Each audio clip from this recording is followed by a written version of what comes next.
మనుషులని ప్రేమిస్తాం, వాళ్ళు ఏం చేస్తారు? మనసు ఇరగొడతారు కదండి. అదైతే నిజం. నువ్వు ఇంత ప్రేమిస్తున్నావు, ఏదో ఒక ద్వారా నీ మనసు ఇరిగిపోయింది కదండి వారి ద్వారా. అప్పుడు ఏమనిపిస్తుంది? అరే ఏంట్రా నాయన, ఇంత ప్రేమిస్తున్నా నేను, ఇంత ప్రేమ చూపిస్తున్నా వీళ్ళకి, ఇట్లా బాధ పెడుతున్నారంటే వీళ్ళు నన్ను అని అనిపిస్తుంది. మరి సేమ్ మనం రివర్స్ చేసుకుందామా?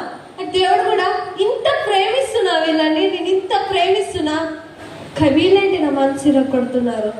దేవుడు అనుకుంటాడు కదా, వీళ్ళేంటి నా సన్నిధికి రావట్లే, వీళ్ళేంటి నన్ను వదిలేసి వెళ్ళిపోతున్నారు అని దేవుడు అనుకుంటాడు కదండి. మరి ఆ విధంగా అనుకోవద్దంటే మనము దేవుని ప్రేమిద్దాం.